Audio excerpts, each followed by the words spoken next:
Hello friends, welcome back to my channel. Today's video is the very first Christmas video of this season. I'm super excited. If you haven't already subscribed to my channel, make sure you do that and hit that bell because it will tell you when I have a new video out. Okay, in this video today, I'm going to show you how to make a bow 3 different ways. Let's get started.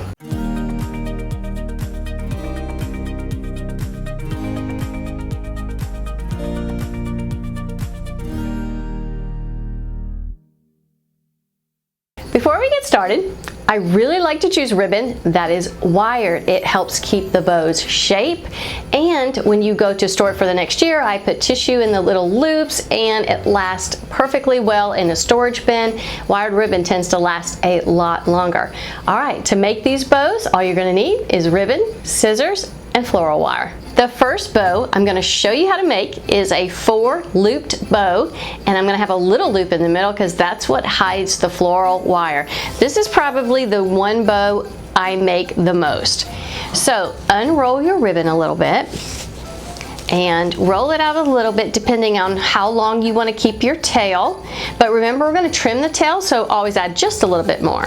So you're going to start by making your first loop, and you make that and you tuck in and hold that really tight. Now the key to making a beautiful bow is making sure all your loops are the same size. So if you start going along and one's a little bigger or a little smaller, adjust it while you're making the bow. Okay, I've got this first hook together. I'm going to come around and make another loop. I'm going to take a look at that, and they look about the same. So that's my second loop. And twist and gather it. There's my third loop. I'm going to come around with the fourth one and do the same thing, and you're squeezing that in the middle, pinching it together with your 2 fingers. Now I've got the 4 loops made, so I'm going to take a look and make sure they're about all the same size, and they are. Now you're going to make the little loop in the middle. So you do basically the same thing. You tuck it under, pinch it with your fingers, and I promise the more bows you make, the easier this gets. And there's my little loop. I take the floral wire and I run it behind that loop, flip my bow over, and you twist really, really tight. Another key to a beautiful bow is making sure that middle is really tight. And then I'll kind of just roll my wire into a little loop until I'm ready to attach it to a ribbon. If I'm ready to attach it to a wreath or a garland. And now we flip that bow over. And I'm going to show you 2 different ways that you can trim a bow's tails. But for the first one, I'm just going to show you how I do it, cutting it at an angle. Okay. And you want really, really sharp scissors. I just bought these. I'm going to cut this one coming up at an angle, that way, and going the other way. You want to be really careful when you're trimming your tails, because if you get a jagged edge, it makes the bow look sloppy. So go slow, and that's why having sharp scissors is best. So then I just fluff the bow just to make sure it looks okay. I really do the major fluffing when I'm either adding this bow to the tree or the garland or a wreath. Let me show you another way that you can trim the tails. Take your ribbon, and you're going to fold it in half, and we're going to cut at an angle. So get your scissors and cut very carefully. Then open up, and voila!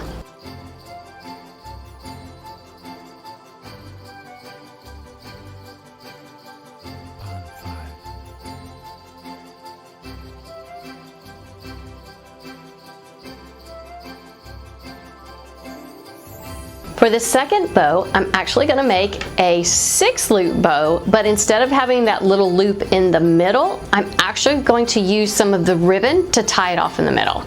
So you want to take that ribbon and cut about a 12-inch piece and just cut it straight across and set that aside. Since this bow is going to be 6 loops, that means it's going to be a bigger bow, and I choose that when I'm making, maybe I'm going to do an outdoor wreath and I want that bow to be pretty big.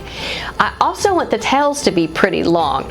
Now, you can always go longer, but you can't go shorter, so pull that tail out pretty long, because sometimes I don't trim the tails until I put the bow onto the wreath and kind of gauge how long I want those tails to be.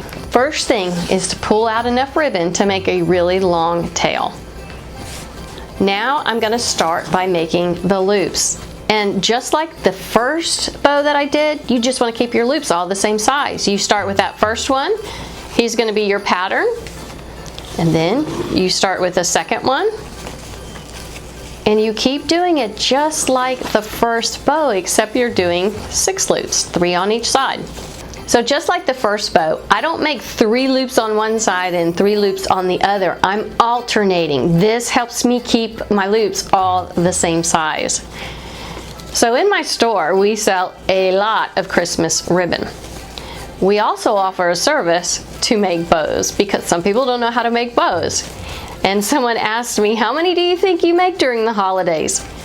I will tell you, if I just say it's in the hundreds, I'm pretty close. Okay, now I'm just going to trim the second tail. Keep your fingers tight on this one. And just go ahead and cut straight across. It doesn't matter if it's sloppy, because you're going to trim that later. Now, here's how I use the actual ribbon to tie off this bow in the middle. What I do is I take that ribbon and I fold it over like this. Now, I will tell you, this ribbon's pretty thin, so if you have a really thick ribbon, like you're going to use velvet, I will take a little strip of hot glue and glue it down, little strip of hot glue right there, and glue it down. But this one I don't have to, because it's thin. So once you folded it, then I'm going to flip it over, and I'm going to place it in the middle of the ribbon, and flip it over, and tie it off. Now, just like I said before, you want this to be tied really, really tight, so give it a good pull. Don't be scared of it. Now, I've only tied that once. I'm not going to tie a knot. And the reason is I've pulled this so tight, it's not going to come undone. That's what's wonderful about having wire in your ribbon. And second, by the time I tie this onto whatever Christmas decor I'm going to use, it is not going to go anywhere. I'm not going to trim the tails, because I want to put it on the wreath first and see how long I want the tails to be, and I'm going to trim it then.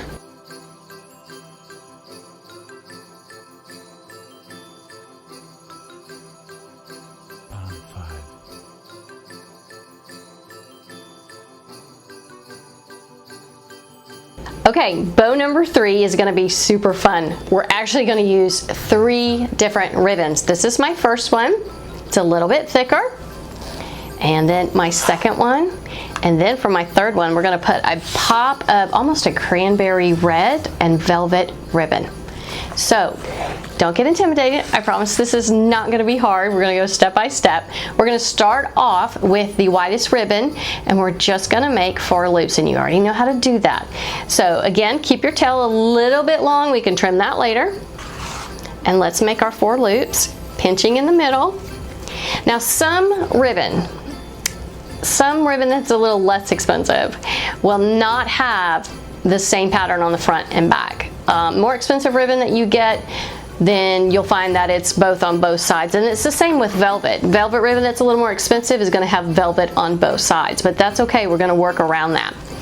So make that first loop and twist this a little bit so that the pattern that's on the ribbon is what is showing.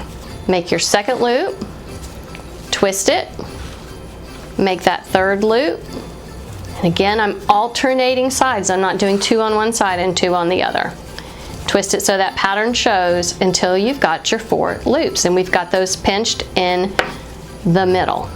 And now we're ready to add the second ribbon. Okay, second ribbon. You're only going to make 2 loops. Give yourself enough room for a tail.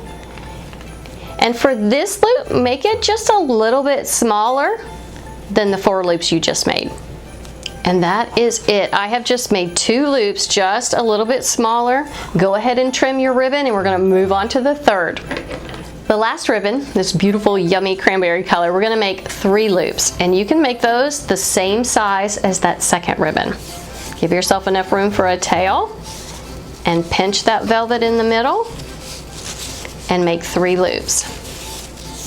Again, making sure you're twisting it so that the pretty velvet shows on top, and pinch it in the middle. And there you've got your 3. And we're gonna kind of move those around once I get them on a wreath.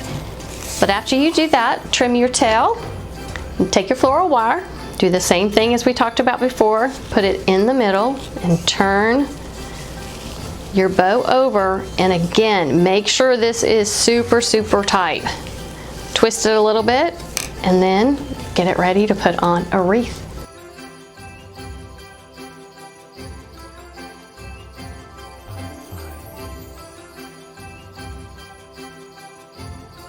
So when I was talking about nicer, more expensive ribbon, which it is an investment, that is why when I put my ribbon away off of my tree or wreaths, the box that my ribbon goes in is totally separate from, nothing else goes in there.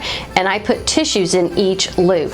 But I want to show you this gorgeous ribbon and how choosing good ribbon can make a bow look over the top gorgeous. So this ribbon is velvet on one side, and then a beautiful taffeta deep pine green on the other side. And all I did for this one was I made 2 loops. One was just a little bit smaller than the other, the same way I pinched loops each side. And then when I pull the tail over, the wire that I've added doesn't show. And I will put this on a tree. I will put it on the end of the branch and kind of cascade the tails and twist it just a little bit so that green shows. Beautiful. So see, it isn't that hard to make a bow. We have been working fast and furious like little elves behind the scenes at JD's, and we're gonna have a video coming out soon of what it takes to get Christmas on the floor at JD's. If you haven't checked out my new channel, there's a link in the description of this video. It's all about my online interior design course. Well, I'll see you next time. Thank you so much for watching.